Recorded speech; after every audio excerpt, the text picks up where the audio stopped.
விவசாயி சின்னத்திற்கு வாக்களிப்போம், வருங்கால தலைமுறைக்கு வாழ்வளிப்போம். நாடும் வீடும் நலம் பெற SKM Poorna rice brand oil. காரைக்குடியில் சீமான் அவர்கள் கடும் போட்டி நிலவுகிறது. வெற்றி பெறுவதற்கான வாய்ப்பு இன்னும் வரவில்லை. காரைக்குடியில் அவர் நல்ல ஓட்டு வாங்குகிறார். நாம் தமிழர் கட்சி விஜய் வரவில்லை என்றால் இந்த தேர்தலில் ஒரு 14% வரை வாக்குகள் வாங்கியிருக்க கூடும். ஆனால் இந்த முறை 5 அதிகபட்சம் 6, அது ஒரு தமிழ் தேசிய வாக்குகள் என்று நீங்கள் கருதலாம். அந்த வாக்கு வங்கி இதுதான் இன்னைக்கு இருக்கிற.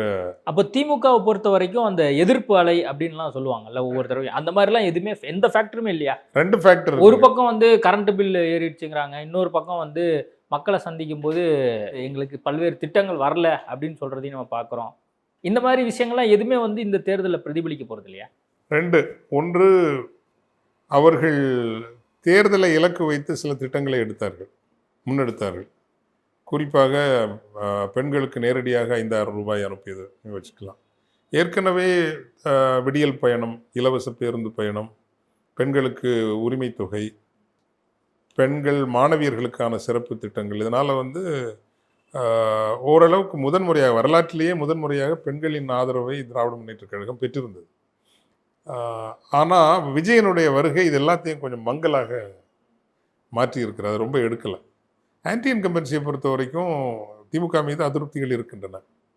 இப்போது அரசு பணியாளர்களுக்கு அதிருப்தி இருக்கிறது, போதைப் பொருள்கள் பயன்பாடு, டாஸ்மாக், இப்படி பல விஷயங்களில் வந்து அதிருப்தி இருக்குது, இல்லைன்னே சொல்ல முடியாது. ஆனால் அந்த ஆன்டி இன்கம்பன்சி பிகமிங் கம்பெல்லிங் வேவ்னு சொல்லுவோம். இந்த ஆட்சியை மாற்றியே தீர வேண்டும் அப்படிங்கிற அந்த மக்கள் ஒரு கருத்தாகவோ எழுச்சியாகவோ அது மாறலை. அதனால அவங்க தப்பிக்கிறாங்க. எந்த ஃபேக்டர் வந்து அவங்களுக்கு கை கொடுக்குதுன்னு நீங்கள் நினைக்கிறீங்க? Basically social coalition. என்னோட இது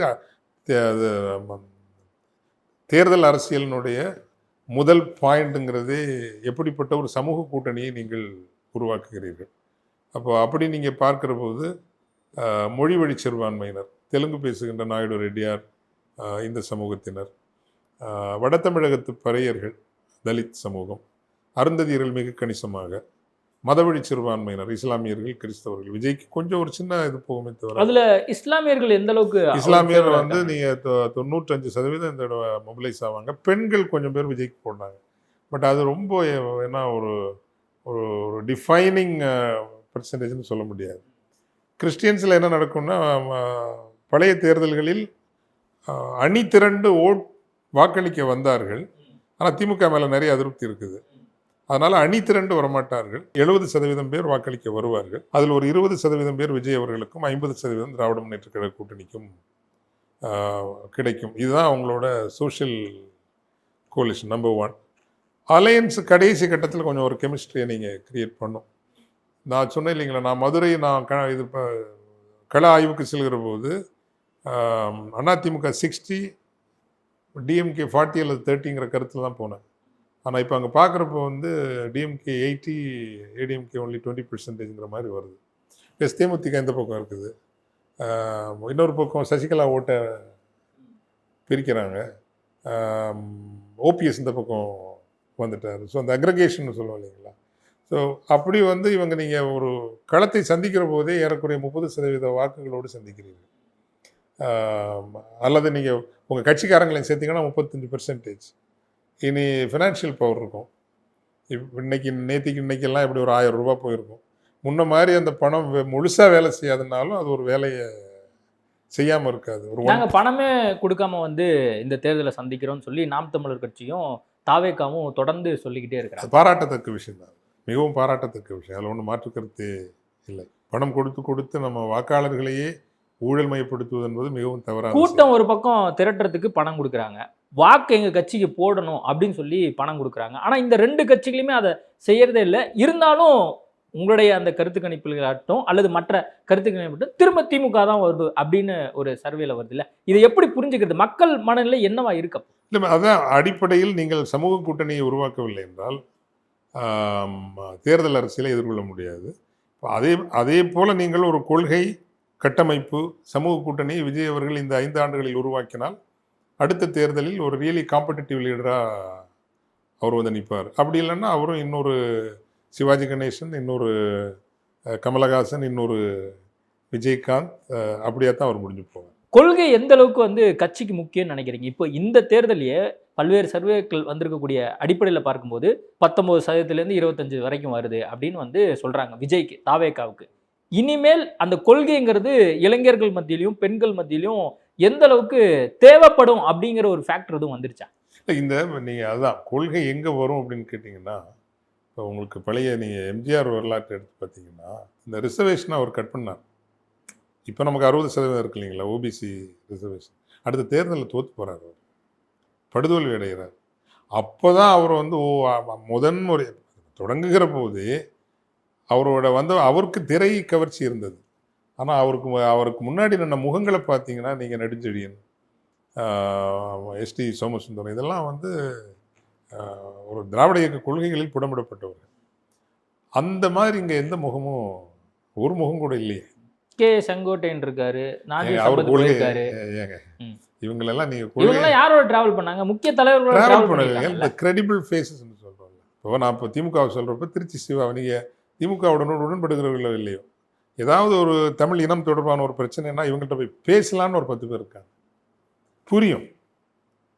அப்படி அங்கே அல்லது நீங்கள் இப்போ ஏஐ இதை பற்றியெல்லாம் வருது, இதை வந்து ஈக்விட்டபிளாக மாற்றணும் அப்படின்னா அங்கே போய் நான் ஆதவர்ஜுனா இருக்காரு, தனியாக வாய்ஸ் ஆஃப் காமன் வச்சிருக்காரு, ஏஐ வச்சு அவரு நிறைய விஷயங்கள் பண்ணுவார்ல, டெக்னாலஜிக்கலாக டெவலப் ஆகி நிறைய வீடியோஸ் போடுவார்ல. காமெடிக்கெல்லாம் வரலைங்க. There is no ideological depth about the party. இனிமேல் ஐடியாலஜி தேவைப்படும் நீங்க நினைக்கிறீங்களா அரசியல் கட்சிகளுக்கு? டெஃபினட்டா. ஏன்னா இப்போ ஒன்றும் இல்லை, பல்வேறு சர்வேக்கெல்லாம் அந்த சதவீதத்தை பார்க்குறோம். கொள்கையை வச்சு யாரும் அந்த 20% 30% வருதுன்னு யாருமே சொல்லலை. விஜய்க்கு ஈர்ப்பு இருக்கு, அடுத்த ஒரு மாற்றத்தை எதிர்பார்க்குறாங்க. இவங்க கொள்ளை அடிச்சுட்டாங்க, ஆல்ரெடி ஊழல் இருக்கு, திமுக அதிமுக போட்டு நாங்கள் சலிச்சிட்டோம் அப்படிங்கிற ஒரு விஷயம் தானே இருக்கு. பபிள், அந்த ஆதரவு வருது இல்லைங்களா, அது ஒரு பபிள். அது எப்போ வேணாலும் அப்படி இல்லாமல் போயிடும். வேற நீங்கள் பிஜேபி எப்படி சர்வைவ் ஆகுது? மக்களுக்கு நல்லது பண்ணணும் அப்படிங்கிற ஃபேக்டர்ல தானே எல்லா கட்சியும் தொடங்குறாங்க. மொபிலைசேஷனுக்கு ஆர்எஸ்எஸ்ங்கிற ஒரு அமைப்பு இருக்கு. அந்த ஆர்எஸ்எஸ்ங்கிற அமைப்பு இல்லாமல் நீங்கள் மோடியோ அமித்ஷாவோ எல்லாம் வர்றதுக்கு சான்ஸே இல்லை. ஆர்எஸ்எஸ் எப்படிங்க கமிட் ஆக, இன்னும் அவங்கள்ட்ட எனக்கு அந்த அமைப்பு எனக்கு பிடிக்காது. ஆனால் அவர்களிடம் பிடித்த ஒன்றுன்னா, இன்றைக்கும் ஒரு அசைன்மெண்ட்டை கொடுத்து நீங்கள் வெஸ்ட் பெங்காலில் போய் ஒரு கிராமத்தில் தங்கி வேலை பார்க்கணுன்னு ஒரு 100 பேர் அனுப்பி வச்சாங்கன்னா போவாங்க. ஸோ அந்த ஒரு டிசிப்ளின், எப்படி அந்த டிசிப்ளின் வருது? அந்த டிசிப்ளின் வந்து because they believe in something, அவங்க ஒரு கொள்கையை நம்புகிறாங்க. இவங்க மாற்றம் என்ன மாற்றங்கிறத பற்றி யாருக்கும் ஒரு புரிதல் கிடையாது. இப்போ அவங்களோட தேர்தல் அறிக்கையும் பார்த்தீங்கன்னா, அஃப்கோர்ஸ் அதிமுக திமுக அறிக்கையும் அப்படி தான் இருக்குது. பட் 21ஆம் நூற்றாண்டிற்கு தமிழர்களை அழைத்து செல்லக்கூடிய எந்த இதுவும் அது தெரியல. இந்த வெல்ஃபேர், காம்படிட்டிவ் வெல்ஃபேரிசம் இல்லைங்களா. இன்னொன்று நான் சொல்கிற மாதிரி வந்து இந்த நிலப்பரப்பினுடைய வரலாறு தெரிந்த, இந்த நிலப்பரப்பினுடைய இந்த பொலிட்டிக்கல் ஜேர்னி இருக்கு இல்லைங்களா, அந்த ஜேர்னியோட நடந்து வந்த எத்தனை பேர் இருக்காங்க? செங்கோட்டையன் வந்து அஃப்கோர்ஸ் ஒரு மினிஸ்டராக இருந்தார், இப்படி வந்து ஒரு சிலர் இருக்காங்க, எல்லாமே கெரியர் பாலிட்டிஷியன். பட் தமிழ் அல்லது சமூக நீதி இந்த டிராவலில் வந்து நீங்கள் எத்தனை காட்டுங்க கிரெடிபிள் ஃபேஸஸ் அவர் இருக்காரு. அடுத்த 10 வருஷத்தில் இன்னும் நிறைய பேர் உருவாங்க, வரட்டும். இவங்க வரணும்னு தான் சொல்கிறேன், வரக்கூடாதுன்னு சொல்லுது. எல்லோருக்கும் இடம் இருக்குது. ஏன் வந்து அவங்களால இவ்வளவு மிகப்பெரிய ஒரு ஆதரவை எந்த கட்சியாலும் இவ்வளவு குறுகிய காலத்தில் சாதிக்க முடியவில்லை. ஆனால் அவங்களால ஆட்சிக்கு உட்காருவாங்களா? இந்த எலெக்ஷனில் உட்கார முடியாது. அடுத்த எலெக்ஷன் வரைக்கும் தாக்கு பிடிப்பாங்களாங்கிறத என்னால் சொல்ல முடியும். அந்த டவுட் இருக்கு உங்களுக்கு? இருக்கு டெஃபினட்டாக. நீங்கள் எக்ஸ்பெக்ட் பண்ணீங்களா விஜய்க்கு இந்த அளவுக்கு வரவேற்பு இருக்கு? இந்த அளவுக்கு ஒன்று நான் எதிர்பார்க்கல. அது தமிழர்களின் சமூக உளவியலை கூட நம்ம பார்க்கணும். கரூரில் இவ்வளோ பேர் செத்து போயிருக்காங்க, அன்அப்ரோச்சபிள் லீடர் அண்ட் ஒரு மாஸ் ஹிஸ்டீரியா. நான் தங்கையாக இருக்கேன், இல்லைன்னா மனைவியாக இருக்கேன், இல்லைன்னா வைப்பாட்டியாக கூட இருக்கிறேன்னு பப்ளிக்லேயே வந்து சொல்லக்கூடிய இளம் பெண்கள். இந்த மாஸ் ஹிஸ்டீரியாலாம் கட்டாயம் படிக்கப்பட வேண்டிய விஷயங்கள் நினைக்கிறேன். அனைத்து இந்திய அளவில் இவ்வளவு பெரும் தோல்வியை சந்தித்த போதும் உங்களோடு நின்று உங்களுக்குன்னு ஒரு ஸ்டேச்சரை உருவாக்கி கொடுத்த முக்கியமான கூட்டணி திராவிட முன்னேற்ற கழக கூட்டணி. ஸோ அதை மதிக்கிறதுக்கு உங்களுக்கு முடியல அப்படின்னா இதுதான் உங்களோட இயல்புங்கிற மாதிரி வந்துடுது இல்லையா. அவங்க 28 தொகுதிக்கு ஒருத்தான கட்சியெல்லாம் இல்லை. அந்த இதையும் அவங்க ஹேண்டில் பண்ணியிருக்கிறதெல்லாம் ரொம்ப தப்பு. இப்போ என்னுடைய சொந்த தொகுதி விளவங்கோடு, குமரி மாவட்டம். குமரி மாவட்டத்தையே சேராத ஒருத்தர் கேரளாக்காரர் கொண்டு வந்து போட்டிருக்காங்க. அப்போ எவ்வளவு கேவலமான செயல். ஸோ காங்கிரஸ் இந்த முறை உதவலை.